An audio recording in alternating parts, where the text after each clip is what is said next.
When you think of country borders, you probably imagine straight lines on a map. But in real life, many borders are anything but straight. Some countries are split in weird ways.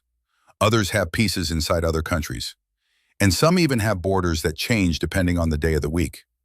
In today's video, we'll explore the strangest and most confusing borders in the world, and we'll explain how they got that way.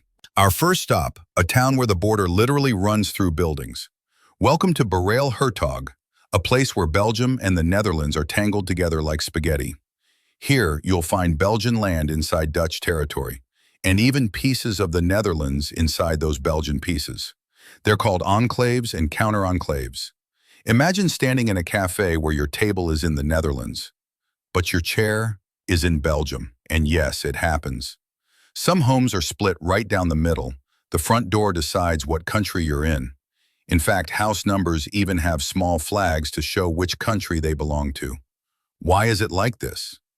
Back in medieval times, lords and nobles traded land like Pokemon cards. They never cleaned it up, and centuries later, here we are. Now let's head far north where things get chilly and weird.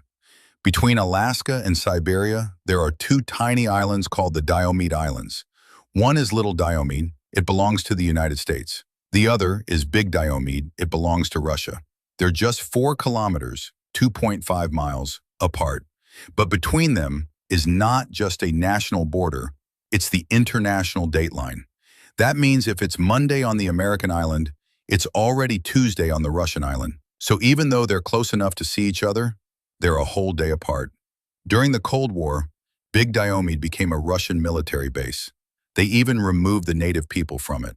Now it's empty except for a few soldiers. Today there's no official ferry, no bridge, and no regular contact. But it's one of the few places where you can see tomorrow with your own eyes. Now, let's visit a place that no country wants. Seriously. It's called Bir Tawil, and it sits between Egypt and Sudan. But here's the strange part, neither country claims it. That's because of a disagreement about a nearby piece of land called the Halaib Triangle. Egypt wants that triangle, and Sudan wants it too. To claim it, both countries have to reject Bir Tawil, so they do. And now Bir Tawil is just sitting there. No people, no buildings, no government, just hot desert. Some people have jokingly tried to make it their own country. One man even tried to name it the Kingdom of North Sudan. But no one takes it seriously. It's like the opposite of a border war. It's a border shrug. What if your country had a city that wasn't connected to the rest of your country? That's the case with Kaliningrad, a part of Russia, but not located inside Russia. It's stuck between Poland and Lithuania, both members of the European Union. So how did this happen? After World War II, the Soviet Union took control of this region from Germany. They renamed it Kaliningrad and kept it as part of Russia.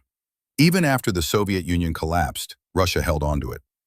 Today, Kaliningrad is heavily militarized and super important to Russia, but it's surrounded by countries that are part of NATO, so you can imagine the tension. It's like a Russian island trapped in Europe. Next, let's talk about a very quiet border. It's a cemetery that's split between Spain and France. In the tiny town of Le Perthus, the cemetery lies exactly on the international line.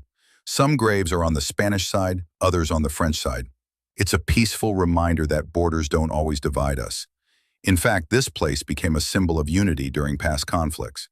Even in death, people from both sides rest together. And yes, technically, a funeral here might cross 2 countries. As you've seen, borders are not always neat and tidy. Some are shaped by history, others by war, and some by complete accident. They can divide towns, change with time zones, or even exist in places where no one wants to live. But each strange border tells a story about people, politics, and how messy the world can be. If you enjoyed this video, give it a thumbs up, subscribe for more curious geography, and we'll see you in the next one.